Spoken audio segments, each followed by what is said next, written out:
तीन चीज़ें छोटी ना समझे, कर्ज, फर्ज और रिश्ता।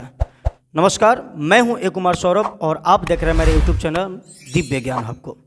साथियों, एक बार की बात है, एक गुरु के पास बहुत से शिष्य रहते हैं, लेकिन उनके बीच एक ऐसे शिष्य होते हैं जो बिल्कुल आलस्य से घिरे हुए हैं, जिन्हें कोई भी काम करने में इतनी आलस होती है कि मानो जैसा राही का पहाड़ हो।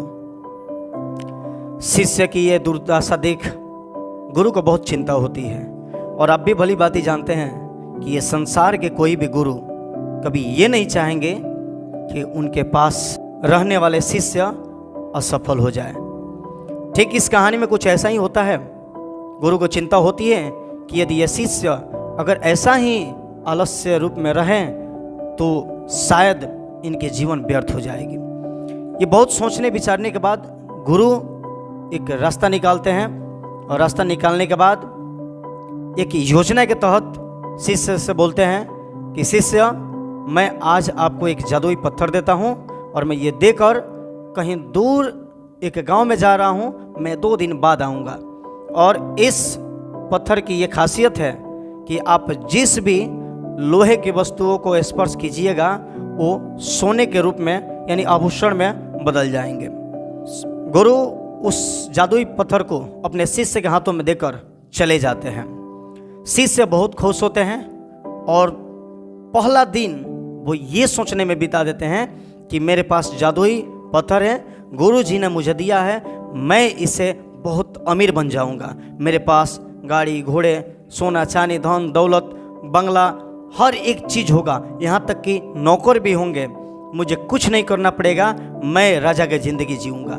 ये सोचने में उनकी एक दिन का वक्त बीत जाता है। रात होती है, फिर सुबह होती है, और उनके पास लास्ट दिन बचता है। तो सोचते हैं शिष्य कि आज तो दिन भर का टाइम है, आज तो मैं जाऊँगा बाजार और कुछ लोहे खरीद कर लाऊँगा, और जैसे ही लोहे लाऊंगा मैं इस पत्थर से स्पर्श करूंगा और उसे आभूषण के रूप में बदल दूंगा। ये सोचते हुए भोजन करते हैं, और भोजन करने के बाद शिष्य की एक आदत रहती है, खाना खाने के बाद उन्हें सोने की बहुत जल्दी रहती है। जब भी वो शिष्य खाना खाते हैं उसके बाद आराम करते हैं। ठीक वैसा ही होता है, उस दिन भी आराम करते हैं। आराम करने में नींद गहरी आ जाती है और काफ़ी देर तक सोए रह जाते हैं। जब उनकी नींद खुलती है तब तेज़ी से उस पत्थर को लेते हैं और दौड़े दौड़े मार्केट की ओर जाते हैं, दौड़े दौड़े बाजार की ओर जाते हैं। तब तक रास्ते में उनसे मुलाकात उस गुरु जी से हो जाती है जिन्होंने जादुई पत्थर दिया था। और जैसे ही मुलाकात होती है वो पत्थर मांग लेते हैं। पत्थर जब मांगते हैं तो शिष्य को बहुत ही दुख होता है और वो अचंभित हो जाते हैं, कुछ सोच नहीं पाते हैं, और कहते हैं कि गुरु जी, मुझे एक दिन का और वक्त दीजिए, मैं अपना कीमती समय नहीं गंवाऊंगा।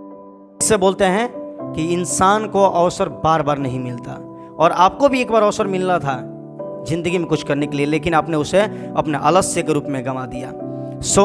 अब ये कुछ नहीं हो सकता है। गुरु वहाँ से चले जाते हैं। शिष्य को बहुत पछतावा होती है, बहुत अफसोस होती है, और फिर से शिष्य निर्णय लेते हैं कि आज जो हमने गलतियाँ की है वो जीवन में कभी नहीं करेंगे, और इस आलस्य जो है अपने अंदर बैठा के रखे हुए हैं, मैं इसे इतना दूर करूंगा कि फिर दोबारा आलस्य मेरे अंदर नहीं आएगा। साथियों, उम्मीद करते हैं कि ये कहानी पसंद आई होगी आपको।